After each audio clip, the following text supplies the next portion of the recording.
रमज़ान में ईद की तैयारी के दौरान बाज़ारों का रश, घर के कामकाज और घर में अफ्तार पार्टी अरेंजमेंट करना अक्सर जो है मेंटली स्ट्रेस का बायस बन जाती हैं। इस वीडियो में मैं आपके साथ शेयर करूंगी कि कैसे बेहतरीन प्लानिंग और समझदारी से आप खरीदारी भी कर सकते हैं और अपने रमज़ान को पुरसुकून और खुशगवार भी बना सकते हैं। सो अस्सलाम वालेकुम माय यूट्यूब फैमिली, कैसे हैं आप सब। आई होप कि मेरे प्यारे प्यारे बहन भाई अपने घर में खुशबाश होंगे, खैरियत से होंगे। आप लोगों की दुआ से मैं भी बिल्कुल ठीक ठाक हूँ।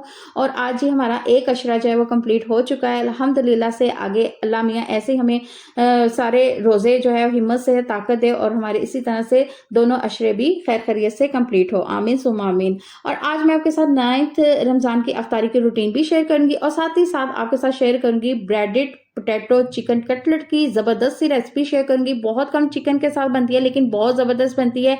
आप भी आज अफ्तारी में इस रेसिपी को ट्राई करके अपनी अफ्तारी को 4 चांद लगाइएगा। तो सो वीडियो को एंड तक देखिएगा, स्किप मत कीजिएगा। और आप लोगों से रिक्वेस्ट है कि अगर आप लोग चैनल पर नए हैं तो चैनल को जल्दी से जाकर पहले सब्सक्राइब कर दें। तो यहाँ पर मैं आ गई हूँ मार्केट। और मार्केट आने से पहले ना मैंने कुछ थोड़े से काम जो थे ना वो घर में अरेंजमेंट कर लिए हुए थे। यानी कि मैंने आज बनाने थे कटलेट, उसके लिए मैंने पोटैटो बॉयल कर लिए थे और इसके साथ साथ मैंने चिकन बॉयल कर लिया था। कुछ काम जो थे वो मैंने कर लिए थे, यानी कि खाना वगैरह भी मैंने बना लिया हुआ था। और फिर उसके बाद मैं मार्केट चली आई और मार्केट में अभी इतना रश नहीं था, बस था नॉर्मल सा, लेकिन आहिस्ता आहिस्ता रश देखते देखते बढ़ता गया। अभी मैं ईद की तैयारी करने के लिए तो नहीं गई थी, अभी तो मुझे सिर्फ घर में पहनने के लिए जूता लेना था। तो जूतों वाली शॉप पे गई और वहां से मैंने कैजुअल पहनने के लिए एक जूता लिया और फिर मैं वापस आ गई थी। और मेरी आदत नहीं है कि मैं ना अपना टाइम वेस्ट करूं और इधर उधर ऐसे ही मैं चीज़ों को देखती रहूं। बस मुझे जो चीज़ चाहिए होती है ना मैं वही लेती हूँ और उसके बाद आ जाती हूँ। हाँ, अगर कोई ज़्यादा काम हो, जैसे कोई लेस वगैरह मैच करनी है या कोई दुपट्टे को पीको करवाना है या आपको कोई सूट परचेज करना है, तो उसके लिए फिर ज़्यादा थोड़ा सा घूमना फिरना पड़ता है। लेकिन अपने वक्त को खासतौर पर रमज़ान में बिला वजह ऐसे घूम फिर कर ज़ाया ना करें। एक तो आप रोज़े में थक भी जाएंगी और फिर घर जाकर आपको अपनी अभी अफ्तारी भी तैयार करनी है। उसके लिए फिर आप में हिम्मत ना हो, उसके लिए आपने कोशिश करनी है कि रमज़ान में बस आपको जो चीज़ लेनी है वो लें और फिर घर जाएं। अच्छा, अक्सर मैंने देखा है कि कुछ खवातीन जो है ना रमज़ान आने से पहले ही अपनी ईद की शॉपिंग वगैरह कर लेती हैं और कुछ मैंने देखा है कि बिल्कुल चांद रात में शॉपिंग करती हैं। भाई आप बताएं आप किस तरह से अपनी शॉपिंग करते हैं। तो यहाँ मैं मैशर से ना पोटैटो को मैश कर रही थी। सारे ये तकरीबन 1 केजी के करीब पोटैटो है और मैंने चिकन कितनी ली है, सिर्फ मेरे पास 5 जो थी ना पीसेस पड़े हुए थे चिकन के, यानी कि 5 बोटियां चिकन की पड़ी थी। तो मैंने इसको बॉयल कर लिया और इसको मैंने छोटा छोटा सा श्रेड करके इसके अंदर मिक्स कर लिया। और साथ में इसके अंदर क्या स्पाइस जाएंगे, सिर्फ इसके अंदर जाएगा धनिया, जाएगा नमक, जाएगा काली मिर्च, सूखा धनिया। अच्छा, इस चिकन में से ना थोड़ा सा मैंने चिकन निकाल लिया था क्योंकि जो छोटे बच्चे हैं ना वो जरा स्पाइसी खाना पसंद नहीं करते, तो उनके लिए मैं थोड़ा सा ना अलग से मैंने मिक्सर निकाल लिया था। पोटैटो भी निकाल लिए थे, तो और इसी में से ना मैंने थोड़ा सा चिकन उनके लिए भी निकाल लिया था। तो देखिए कितनी बरकत पड़ गई थी इस चिकन में। और इधर मैंने इसके अंदर धनिया डाला है, नमक डालूंगी और साथ ही साथ सूखा धनिया डालूंगी, गरम मसाला थोड़ा सा जाएगा, जीरा जाएगा। और इसमें कुटी हुई लाल मिर्च तो मैंने नहीं डाली थी, अगर आप चाहें तो डाल भी सकते हैं। यहाँ पे सिर्फ मैंने इसके अंदर काली मिर्च का इस्तेमाल किया था, थोड़ी सी इसके अंदर रेड चिली पाउडर भी डाल सकते हैं। और ये एक मैंने ना इसके अंदर ग्रीन चिली बड़ी थोड़ी सी थी तो उसको मैंने क्रश करके इस तरह से डाला था। और यहाँ पर डाल रही हूँ मैं नमक डाल रही हूँ और नमक टेस्ट के मुताबिक आप चेक कर लेंगे आपको। वैसे ना हमारे घर में सबके ही रोजे होते हैं तो ये मैं ना इसको अंदाजे से सब डालती हूँ और अल्हम्दुलिल्लाह से सारी चीज़ें जो है ना वो बिल्कुल परफेक्ट होती हैं। तो ये थोड़ा सा मैंने इसके अंदर रेड चिली पाउडर डाला था और थोड़ा सा आप चाहें तो इसके अंदर चिकन पाउडर भी डाल सकते हैं। बस ये 5-6 स्पाइसेस के अंदर जाएंगे, इसकी होगी मिक्सिंग, इसको मिक्स करेंगे। अब आप सोच रहे होंगे ये तो आलू की टिक्कियों का मिक्सर रेडी हो गया। नहीं, मिक्सर तो ये रेडी हुआ लेकिन हम अब इसको ब्रेड पर लगाएंगे। उसके लिए मैंने ब्रेड ले ली थी, इसके स्लाइस को हम कट करेंगे। आप चाहे तो इसको ट्रायंगल में कर लें, चाहे तो इसको स्ट्रेट कर लें, तो ये आपकी अपनी चॉइस है। ये ट्रायंगल में भी बड़े खूबसूरत लगते हैं और स्ट्रेट भी इस तरह से कट करें तो बड़े अच्छे लगते हैं। इस तरह से आपने आप जितने भी बनाने हैं इनकी कटिंग करके रख लें। और इसमें सबसे अच्छी बात यह है कि इसके जो किनारे हैं ना वो बिल्कुल भी वेस्ट नहीं होंगे, आपकी सारी ब्रेड ही यूज होगी।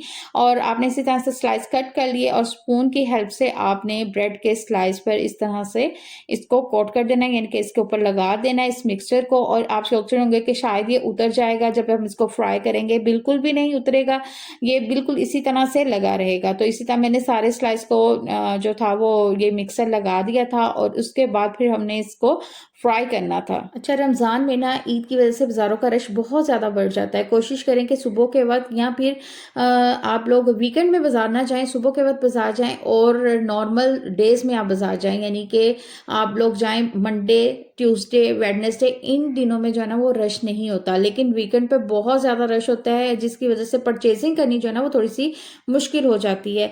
हाँ, अगर मुमकिन हो तो ऑनलाइन शॉपिंग जो है ना आजकल बहुत ज़्यादा लोग करते हैं, आप वो भी कर सकती हैं। एक तो आपको थकन भी नहीं होगी और घर बैठे आपको चीज़ भी प्रोवाइड हो जाएगी। अक्सर जो लेडीज़ हैं, जो वर्किंग लेडीज़ हैं, वो यही करती हैं कि वो ऑनलाइन ही शॉपिंग करती हैं और इस तरह क्योंकि उनके पास टाइम नहीं होता कि वो जॉब के साथ-साथ जो है ना वो घर को भी देख रही हैं और साथ-साथ उनको तो परचेज़िंग भी फिर वो करनी है। ऑनलाइन ही शॉपिंग करके अपनी ज़रूरत की सारी चीज़ें मँगवा लेती हैं, ज्वेलरी, कपड़े, जूते, हर चीज़ मँगवा लेती हैं। तो यहाँ पर जो था ब्रेड पे सारा जो था मिक्सर मैंने लगा दिया था, कुछ बच गया था तो मेरे पास ये समोसे की ना 5-6 पट्टियाँ ही पड़ी थी, तो मैंने कहा चलें ये मिक्सर जो है ना इसके अंदर फिल करके समोसे भी बना लेते हैं थोड़े से।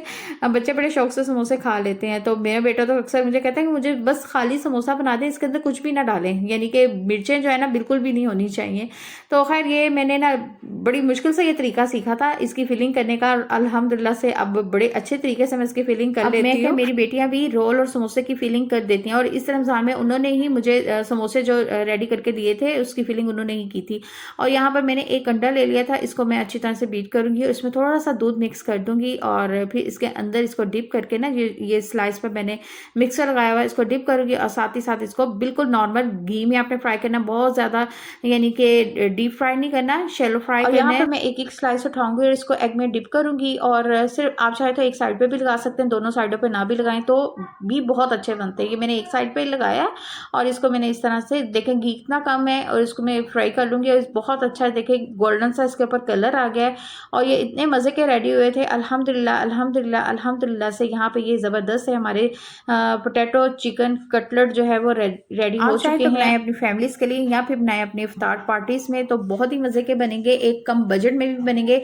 कम बजट में इसलिए कि आलू जो है ₹10 किलो मिल रहे हैं और इसमें सिर्फ थोड़ा-सा चिकन मैंने यानी कि 5-6 आपको मैंने बताया कि पीसेस मैंने इसमें चिकन के यूज़ किए थे और बाकी सारे नॉर्मल स्पाइसी होते हैं जो घर में होते हैं। मैं ज़्यादा कोशिश करती हूँ कि जो घर में चीज़ें मौजूद हों उसी से आपको कोई ना कोई डिश बनानी सिखाऊँ। अक्सर ऐसा होता है कि हम रेसिपीज़ तो देख लेते हैं लेकिन जो इसके अंदर इंग्रेडिएंट्स जा रहे होते हैं ना वो हमारे पास घर में अवेलेबल नहीं होते, तो वो हम फिर बना ही नहीं सकते वो डिश ना। तो लेकिन मेरी जो रेसिपी होती हैं वो चीज़ें आपके पास घर में इजीली अवेलेबल होती हैं, आप इजीली जो डिश जो है वो ट्राई कर सकते हैं। और यहाँ पर आज मैंने ना फ्रूट चाट भी बनाई थी और पोटैटो चिकन कटलेट भी थे, इसके साथ साथ आलू और बैंगन के पकौड़े भी थे। और इसके बाद हमने बस ये अफ्तारी की थी, ज़रा आज हैवी अफ्तारी थी तो हमने फिर खाना नहीं खाया था। खाना जो मैंने बनाया था वो हम खाएंगे सहरी में। और ये है मेरा कि जो सालन है ना वो मैं जब तक ख़त्म नहीं ना हो जाता मैं दूसरा सालन नहीं बनाती, डेली बेस पे नहीं बनाती। ज़रूरी नहीं है कि डेली बेस पे ही आप सारी चीज़ें बना रहे हो। हाँ, कभी कभी होता है कि अपने घर वालों के लिए ना ख़ास अफ्तारी का एहतमाम करें ना तो बड़ी खुशी वैसे भी महसूस जब होती बच्चे है। घर पे हो ना, बच्चों को स्कूल से छुट्टियाँ हो तो फिर वो कहते हैं कि हमारे लिए ख़ास किस्म के या तो खाने बनाए जाएँ, और आज का रमज़ान है तो ये ख़ास किस्म की अफ्तारी बनाई जाए। तो इसलिए मैंने सारी चीज़ें ही बना दी थी। मैंने कहा ज़रा आज अपनी फैमिली को खुश कर लूँ। कभी कभी आप भी ऐसा कर लिया कीजिए, अपनी फैमिली के लिए थोड़ा सा जो है ना ख़ास किस्म का एहतमाम कर लिया कीजिए, उन्हें भी अच्छा महसूस होगा। और यहाँ पे अल्हम्दुलिल्लाह अल्हम्दुलिल्लाह अल्हम्दुलिल्लाह से हमारी जो है अफ्तारी रेडी हो चुकी है और अल्लाह मियाँ हमारे दस्तरखान को और आप सबके भी दस्तरखान को इसी तरह सजाए रखे। आमीन सुम आमीन। सबके रिस्क में, कारोबार में दिन दुगनी रात चुगनी तरक्की दे। और आप लोगों ने भी मुझे अपनी ढेर सारी दुआओं में याद रखना इस है। तरह से अफ्तारी हो गई थी डन और अब थी बर्तन वॉश करने की बारी। अच्छा, मैं सहरी के टाइम पे बर्तन सहरी के टाइम पे ही कर लेती हूँ और अफ्तारी के बाद और रात के खाने के बाद 3 हिस्सों में बर्तन को डिवाइड करके वॉश कर लेते हैं, तो इससे बहुत आसानी हो जाती है। तो यहीं पे अपने व्लॉग का एंड भी करना चाहूँगी। कल मिलेंगे एक अच्छे से नए व्लॉग के साथ। और अगर आपको वीडियो अच्छी लगे तो लाइक शेयर ज़्यादा से ज़्यादा करना है और चैनल को सब्सक्राइब करना है। कल मिलेंगे, कल तक के लिए अल्लाह हाफिज़।